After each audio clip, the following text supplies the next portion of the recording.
Tapi Bapak Ibu sekalian, bagaimana supaya hidup kita ini sukses, ini tidak tertolak ya?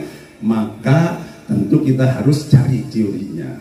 Misalnya kita tarik Imam Ghazali menceritakan bahwa Tuhan kasih modal ke kita itu dua. Ada lahir, ada apa? Batin. Kata Imam Ghazali, yang pakai lahir saja pasti capek. Yang pakai batin saja pasti lesu. Surat dalam Al-Quran yang mengatakan fatahajjab bihi nafilatalak asa ayyam asaka rabbuka maqamam mahmuda. Jadi kalau kepengen punya maqamam mahmuda, jangan diplesetkan kayak itu. Bukan mamah muda, bukan. Maqamam mahmuda itu tempat yang terpuji. Tempat yang terpuji tergantung profesi. Jadi guru SD saya itu ngajar begini Pak, di mana ada kemauan di situ ada jalan. Ini modal saya sebenarnya. Wah, jadi jalan itu terbuka kalau kita punya kemauan, bukan karena banyak warisan. Banyak orang banyak warisan karena nggak punya kemauan, nggak jadi apa-apa. Tapi nggak punya apapun, kalau ada kemauan pasti jalan terbuka untuk bisa capai kepada apa yang diinginkan. Itu satu dari guru SD. Jadi kemauan bisa membuat kita membuka jalan. Yang kedua kata guru madrasah. Apa kata guru madrasah? Manjadda wajada. Siapa yang sungguh-sungguh pasti apa? Dapat. Jadi apapun bisa kita dapati kalau punya kesungguhan. Apa yang kita inginkan bisa kita dapat kalau punya kesungguhan. Jadi yang kedua apa? Kesungguhan. Dan yang ketiga, ini nasihat bapak saya, hidup itu harus kayak rumput. Makanya saya memberikan gelar bapak saya motivator ulung. Apa itu rumput? Kata saya, rumput itu nggak pernah berhenti semangat untuk tumbuh, sekalipun dalam catatan sejarah yang namanya rumput tidak pernah ada yang punya sertifikat tanah. Tapi kalau ada tanah nganggur, rumput tumbuh. Dan kalau dia tumbuh ketahuan sang pemilik, dibabat, rumput tidak pernah demo minta ganti rugi. Tanah sampai itu yang di bawah, yang di atas tanah saya, kan itu hasil murug gitu. Ya nggak bisa. Rumput silahkan bapak, memang tanah Pak Haji. Tapi kata rumput, nanti kalau musim hujan saya mau tumbuh lagi. Betul tumbuh, ketahuan lagi sama Pak Haji. Kata Pak Haji, jangan cuma dibabat, jang pasangan papindok, biar rumput nggak bisa apa tumbuh. Apa kata rumput? Jo pasangan papindok, ngan di mana papindok ayo logor adu marik moncor. Nggak pernah nyerah. Apa artinya? Pantang menyerah. Jadi kalau punya modal, kemauan, sungguh-sungguh, pantang menyerah, tidak ada cerita yang tidak bisa kita dapatkan.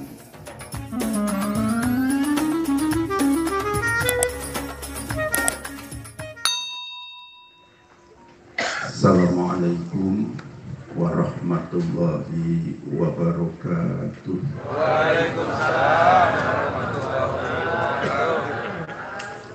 Bismillah walhamdulillah.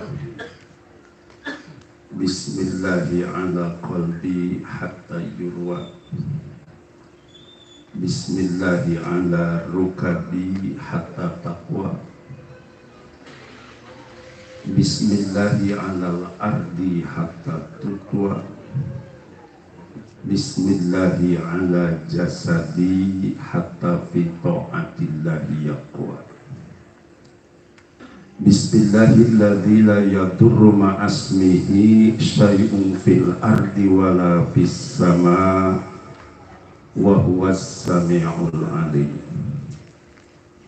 Allahumma sholli ala sayyidina Muhammadinil Fatihi lima ugliqa wal khatimi lima sabaq nasiril haqqi bil haqq wal hadi ila siratikal mustaqim wa ala alihi haqqa qadrihi wa miqdarihi al-azim. Amma ba'du, yang kita muliakan mursyid kita Abah Aus, yang saya biasa menyebutnya guru besar. Orang menyebut saya guru besar karena profesor, tapi Abah Gaus guru besarnya guru besar. Kita doakan mudah-mudahan beliau senantiasa diberikan kesehatan lahir batinnya sehingga bisa terus mengasuh kita. Lahu al-Fatihah.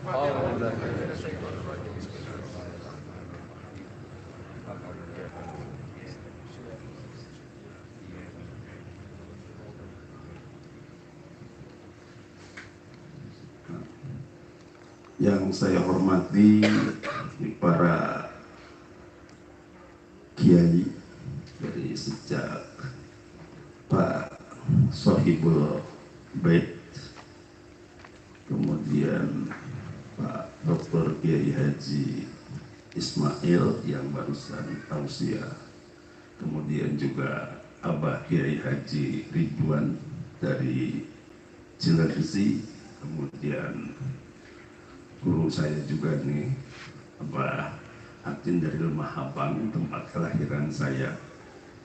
Kemudian Sekjen PCNU yang juga teman saya, Al-Hafid, yang juga satu alma mater sama saya, Pak Kiai Mahmudin. Dan para kiai lainnya saya mohon izin tanpa mengurangi rasa hormat, saya tidak bisa menyebutkan satu persatu. Karena saya ini masuk kategori anak hilang yang baru pulang kira-kira. Dari sejak tahun 81 saya ada di Bandung. Baru sekarang saya banyak kesana kemari di Bekasi. Saya yakin banyak kenal nama saya tapi nggak tahu orangnya. Terutama kalau yang ada niatan anaknya mau kuliah ke UIN. Jadi hadirin para ikhwan, akhwat yang sama-sama dimuliakan oleh Allah, izin dalam kesempatan ini saya hanya ingin mengajak kepada kita semua, karena tadi saya lihat sebagian kita agak sedikit terpancing ketika mursyid kita ada yang ganggu. Padahal Bapak Ibu sekalian, orang besar itu biasa diganggu. Jangankan ukuran kita, baginda Rasul saja itu banyak yang diganggu. Bahkan bukan cuma diganggu, lebih dari itu gitu. Jadi saya titip guru kita, mursyid kita diganggu, kita nggak usah terpancing dengan gangguan itu. Hormat kita, takdim kita tetap sempurna kepada beliau. Yang mengganggunya jangan kita marahi, musuhi. Coba lihat tadi ketika disampaikan cerita tentang Syekh Abdul Qadir Jailani yang memiliki 40 kuda.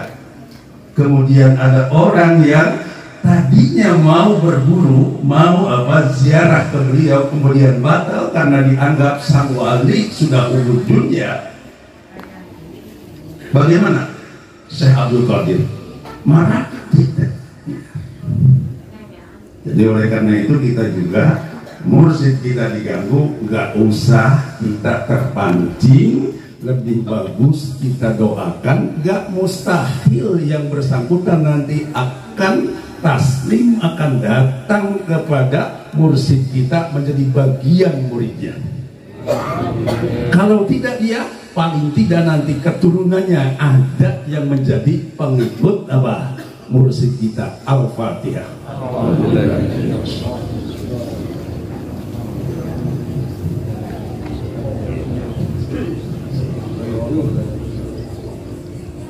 Jadi Bapak Ibu sekalian, kenapa kita Al-Fatihahkan? Kata Rasul, Al-Fatihah lima quri'abi.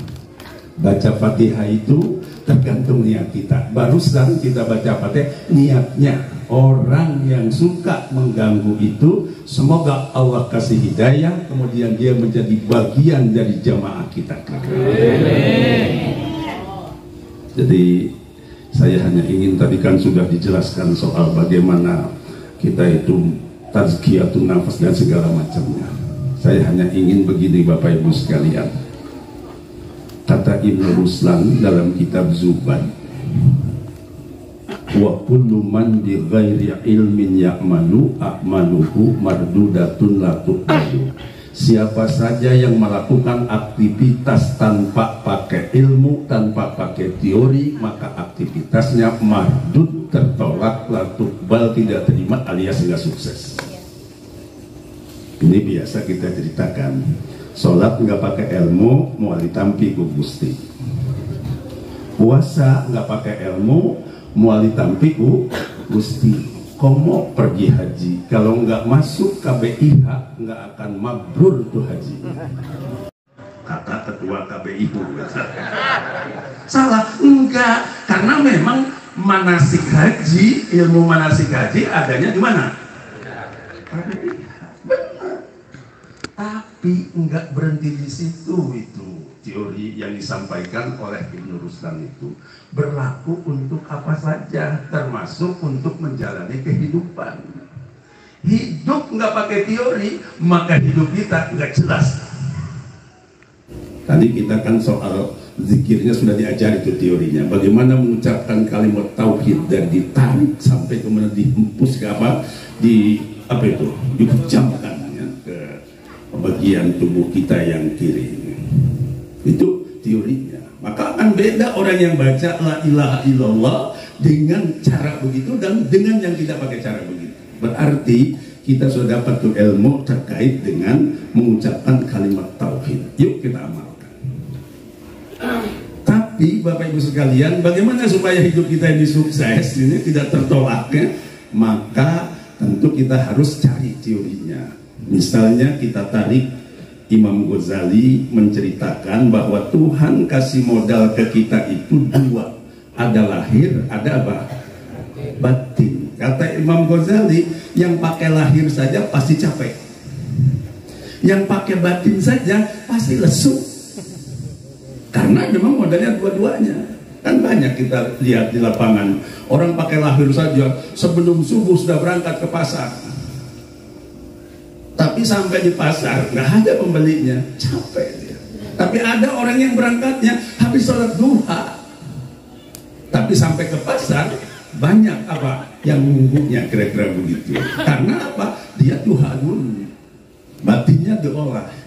Jadi banyak di antara kita yang hanya mengandalkan lahir tanpa pakai apa, pendekatan batin, capek. Jadi kedua-duanya harus diolah. Lahirnya harus pakai teori, pakai ilmu. Kalau mau dagang harus cari ilmu dagang supaya dagang kita apa? Laku. Tapi jangan cuma mengandalkan teori itu, juga harus apa? Ditancapkan itu batiniahnya. Bangun malamnya segala macam. Kita bisa lihat ada orang baca ayat, kalau dibaca sama dia menggetar hati kita. Tapi kalau yang menyampaikan orang tertentu biasa-biasa saja. Yang gampangnya kira-kira beginilah. Kenapa kalau ayat itu disampaikan sama Al-Maghfurlah Zainuddin MZ itu membuat kita terpesona. Tapi kalau kita yang menyampaikannya orang kibra.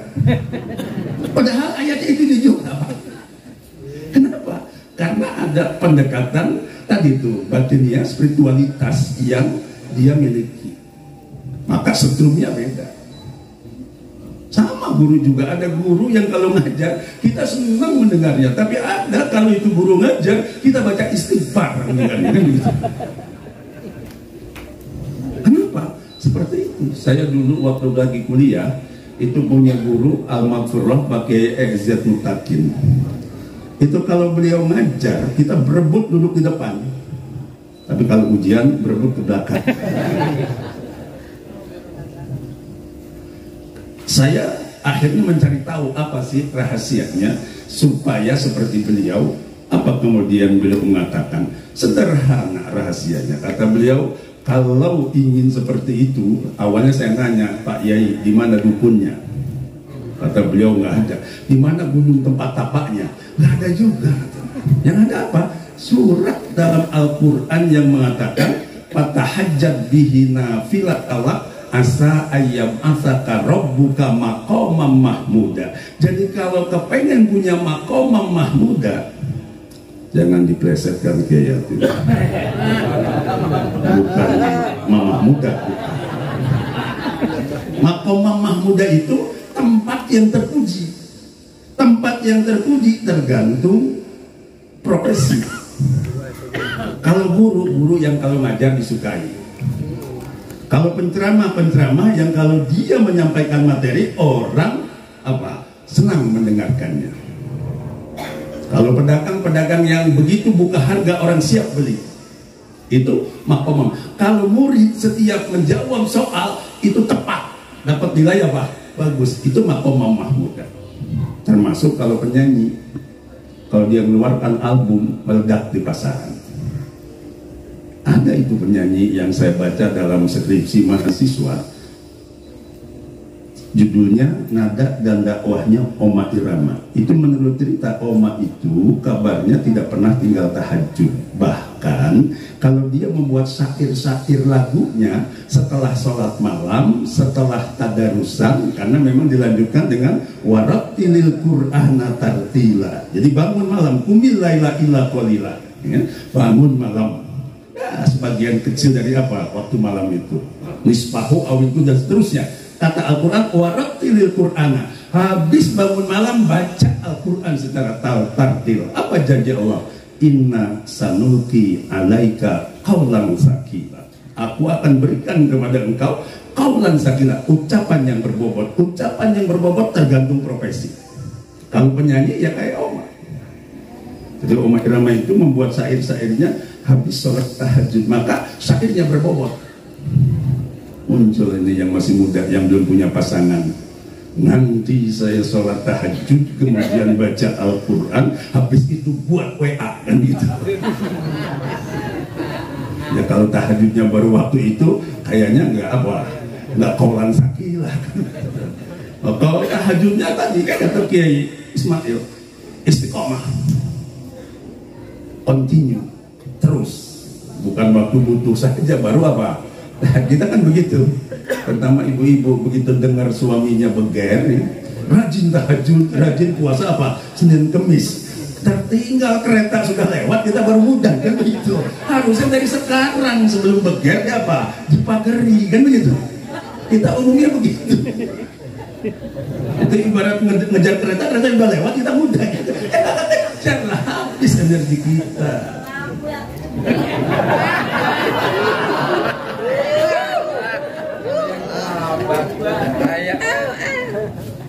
Nah, Oma itu seperti itu Pak. Makanya kalau kita lihat, Oma itu raja dangdut yang gak pernah tergantikan.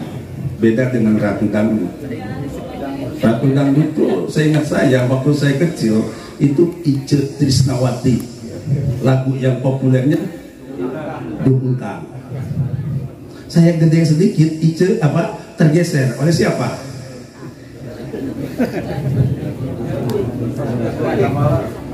Bukan, Ice Trisnawati terganti oleh Epi Tamala dengan lagu apa?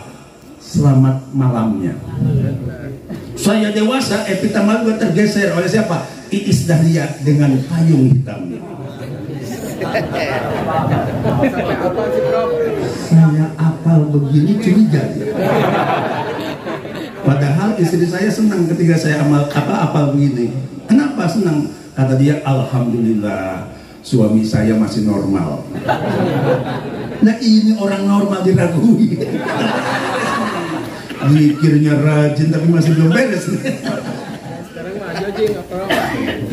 Ya kita teruskan, pikir kuatkan, tapi kita teruskan, kita beresin ya, supaya kita bisa hidup itu sukses di dunia, sukses juga di di akhirat, terhindar dari siksa api neraka. Saya yakin soal tazkiyatul qulubnya bagiannya udah beres. yang tentu harus kita olah bagaimana untuk bisa sukses lahirnya juga, batinnya juga, apa dunianya. Nah, lihat Oma Irama dari dulu sampai sekarang gak tergantikan. Kalau Ratu Dangdut udah macam-macam, udah Iko Nurjanah juga, siapa lagi? Nggak masuk itu apalagi itu yang orang Depok siapa? Ayu Ting Ting itu karena dia melakukan apa kebohongan publik, ngasih alamat palsu. Karena ngasih alamat palsu maka juga dapat istri apa suaminya apa? Nggak boleh sembarangan. Sembarangan. Saya jujur di kampus pada saat saya jadi rektor, saya makruhkan Sivitas Akademika nyebut UI. Loh kenapa Pak? Karena saya rektor Bandung. Kalau saya rektor Jakarta boleh nyebut UI, tapi Bandung makruh hukumnya. Kalau saya tahu kasih sanksi sama saya. Loh kenapa? Sebab kalau di Jakarta ditanya mau kemana, mau ke UIN aman. Kalau di Bandung mereka mana? Mereka UIN. Istrinya kurang cerdas gitu. Enggak sing apa, sing lancar gitu.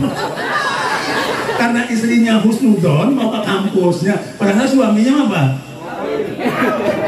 Mereka mana Pak? Mereka UIN. Sing lancar, Pak, sing lancar. Maka saya bilang makruh tuh. Kenapa makruh? Sebab ada satu saja yang kawin itu investigasi datangnya ke saya. Dan dia yang enak, saya yang repot. Dan saya bilang makruh, nggak boleh. Apa? Harus UIN. Kenapa UIN? Supaya setara dengan UGM. UGM kan nggak UGM kan? Nah ini Pak, kecil tapi jangan dianggap sepele. Semua ini hebat karena dari kecil. Ini bangunan kokoh karena dari barang yang kecil, semen yang kecil-kecil kan, pasir yang kecil-kecil. Tanpa semen dan pasir, sekalipun ada gede berapa batu gede-gede, pasti nggak akan kuat. Jadi kalau kita beberes dari yang kecil dulu. Kenapa diam?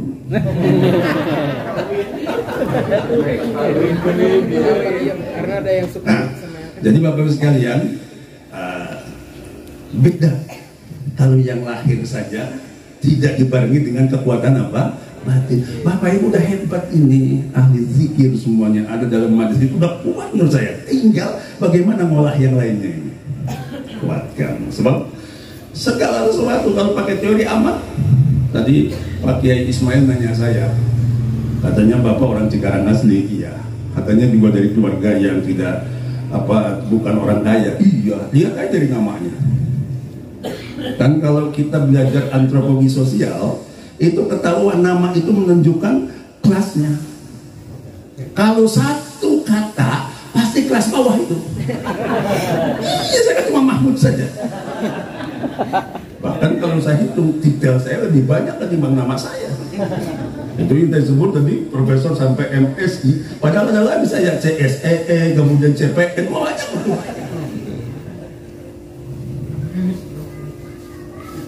Nah kalau 2 kata Pak, itu kelas menengah. 3 kata, itu kelas atas, benak. Saya sempat agak sedikit kurang percaya diri. Wah, iya saya lahir di kelas bawah ini kan begitu. Tapi karena saya biasa menggunakan teori, saya cari teori, ketemu ada teori utilisasi. Jadi kelemahan, kekecilan ya kayak kutil kayak gitu. Bagaimana kutil itu menjadi apa? Jadi pemandangan yang indah, kita olah kan ya. Akhirnya saya cari, ada nggak orang hebat gara-gara namanya 3 kata? Ada nggak yang 2 kata, 1 kata? Ketemu sama saya. 3 kata ada jadi orang hebat. Siapa? Susilo Bambang Yudhoyono. Jadi presiden 2 periode. 10 tahun. 2 kata ada. Joko Widodo kan gitu ya. 2 periode juga. 1 kata ada. Siapa? Soekarno dan Soeharto. Saya masuk kategori itu. Kan jadi pede kan gitu ya. Kenapa? Soekarno proklamator, Soeharto 32 tahun. Kurang apa hebatnya kan gitu. Nah, atas dasar itu jadi muncul kepercayaan. Dasarnya teori. Nah kalau saya nggak dapat teori baru, frustasi tuh. Anak supir dikasih namanya juga cuma Mahmud titik. Tapi kenapa kita bisa bangkit? Karena pakai teori lagi. Pertama saya diajari sama guru SD. Jadi guru SD saya itu ngajar begini Pak, di mana ada kemauan di situ ada jalan. Ini modal saya sebenarnya. Wah, jadi jalan itu terbuka kalau kita punya kemauan, bukan karena banyak warisan. Banyak orang banyak warisan karena nggak punya kemauan, nggak jadi apa-apa. Tapi nggak punya apapun, kalau ada kemauan pasti jalan terbuka untuk bisa capai kepada apa yang diinginkan. Itu satu dari guru SD. Jadi kemauan bisa membuat kita membuka jalan. Yang kedua kata guru madrasah. Apa kata guru madrasah? Manjada wajada. Siapa yang sungguh-sungguh pasti apa? Dapat. Jadi apapun bisa kita dapati kalau punya kesungguhan. Apa yang kita inginkan bisa kita dapat kalau punya kesungguhan. Jadi yang kedua apa? Kesungguhan.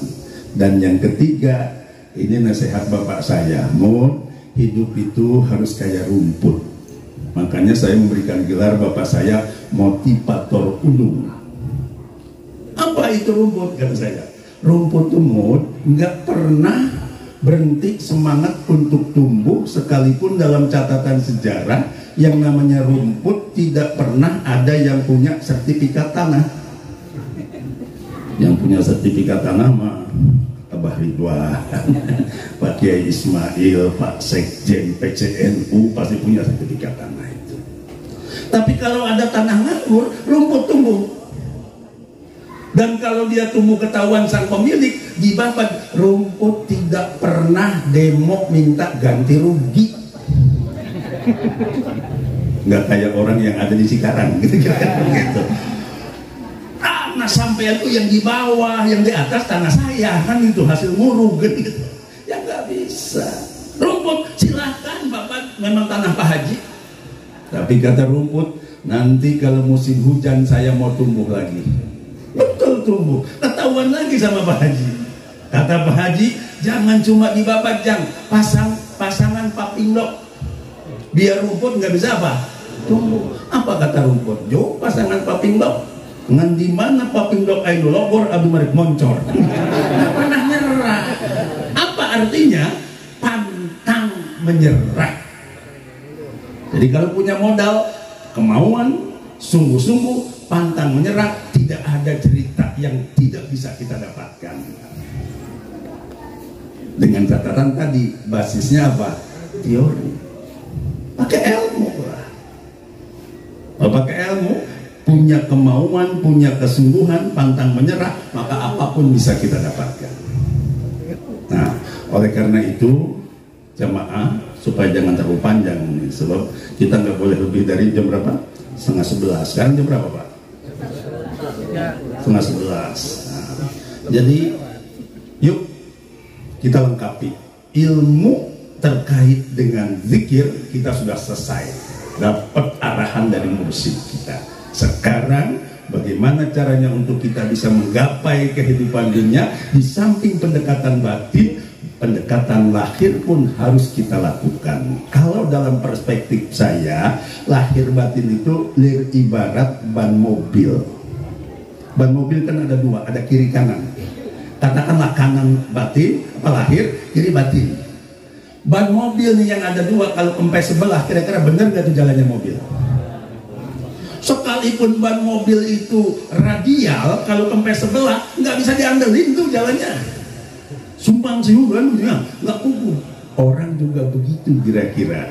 Sekalipun detailnya banyak, kalau kempes sebelah seperti mobil bannya radial tapi kempes sebelah. Sekalipun ban mobil itu vulkanisir, kalau dua-duanya ada anginnya ngegeser. Sekalipun dia tidak banyak punya titik dan sebagainya, tapi lahir batinnya diolah, maka insya Allah seperti ban mobil yang ada apa? anginnya. Bisa dibayangkan kalau radial anginnya dua-duanya ada, larinya juga kencang kan, kira begitu. Bisa dipahami ini? Mau dikerjakan? Insya Allah. Oh yang baik insya Allah. Harus bertekad gitu. Saya harus berubah kan begitu. Jamaah apa? Jangan kere kan begitu. Harus kuat kita. Karena itu harus sukses dua-duanya. Jadi harus dikuatkan nih apa? Lahir batinnya. Kalau kuat dua-duanya, kencang nanti. Kayak tadi Omak saja sampai saat ini nggak terkalahkan karena dia punya modal dua, lahir dan batin. Lahirnya dia terampil untuk bagaimana mengaransemen musik, tapi juga malamnya dia apa? Sholat malam. Maka akhirnya seperti itu. Ini Bapak Ibu sekalian, jadi banyak sebenarnya yang bisa sampaikan. Saya menarikkan itu melihat ada ayat surat yang dibaca pada saat kita tawasulan. Pertama surat Al-Asr yang pendek-pendeknya aja. Yang kedua surat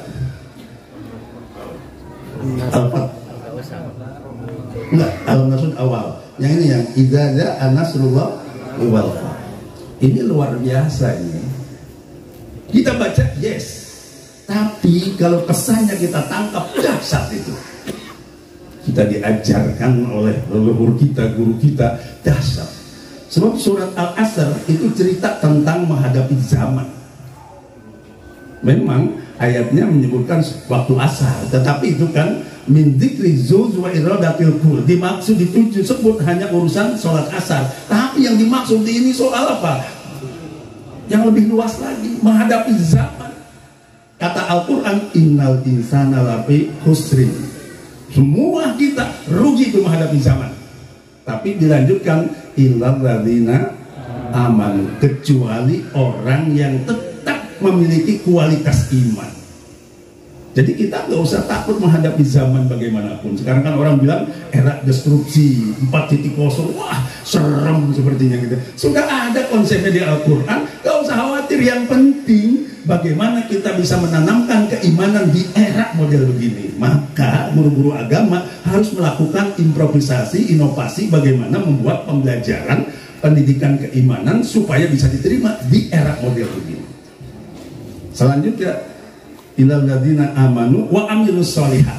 Dan orang yang tetap beramal soleh berarti berkarya. Nah kalau berkarya berarti orang punya ilmu. Kalau berilmu berarti orang profesional.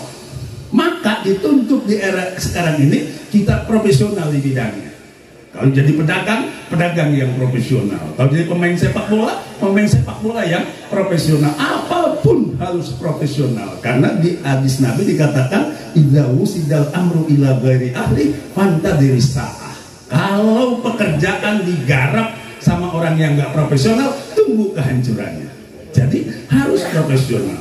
Kemudian illal ladzina amanu wa amilus sholihat wa tawassaw bil haqq wa tawassaw bis sabr. Ini menggambarkan kolaborasi dalam urusan kebaikan. Jadi dituntut di era sekarang membangun kolaborasi di antara kita. Gak boleh qiyamu binafsihi. Kenapa? Sebab yang bisa qiyamu binafsihi hanya Gusti Allah. Kita semuanya harus bekerja sama. Sama-sama bekerja. Jadi harus berkolaborasi. Nah, terus watawa sobis sok. Saling berwasiat dalam soal apa? Kesabaran. Artinya apa? Kita bangun kerja serius dan saling apa? Lakukan itu apa? Publikasi atau pemasaran. Jadi aspek komunikasi. Nah kalau ini kita lakukan, maka insya Allah zaman bagaimanapun kita tetap eksis. Jadi luar biasa, bukan cuma dibaca wal asri, ada pesan yang dahsyat untuk kita bisa apa? Eksis menghadapi zaman. Nah kemudian surat berikutnya itu kan idza ja'a nasrullahi wal fath. Kalau saya melihat pesannya ini adalah buat orang yang sukses. Kenapa? Sebab Futuh Mekah cita-cita baginda Rasul. Ketika betul Allah berikan itu Mekah menjadi dalam genggamannya, apa kemudian? Diingatkan idza ja'a nasrullah, bahwa kesuksesan Mekah kembali ada dalam genggaman karena karena pertolongan Allah. Artinya mengingatkan kepada kita, kalau sukses nanti harus sadar bahwa itu adalah pertolongan Allah, bukan hebat kita. Kan banyak di antara kita kalau hebat sukses semua apa? Siapa dulu dong, kan gitu. Ketika kita sukses tuh, Futuh Mekah apa? Dalam ayat benar, wa ra'aitan nasa yadkhuluna fi dinillahi afwaja. Orang berduyun-duyun masuk Islam, kan gitu ya. Zaman dulu, zaman Nabi masuk Islam.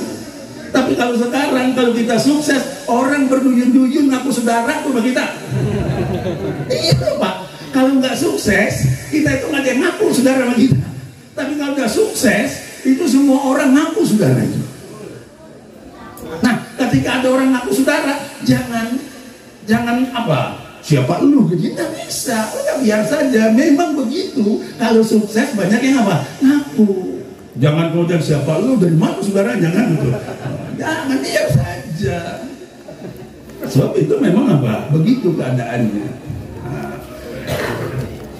Kemudian apa? Caranya fasabbih bihamdi rabbika wastaghfir. Tetap kita apa? Mensucikan Allah sambil beristighfar. Jangan-jangan kesuksesan ini tidak bisa kita laksanakan sesuai sang pemberi kesuksesan. Maka kita tetap bertasbih dan beristighfar. Nah, kalau sudah begitu, nanti Allah ampuni. Terima kasih. Assalamualaikum warahmatullahi wabarakatuh. Waalaikumsalam.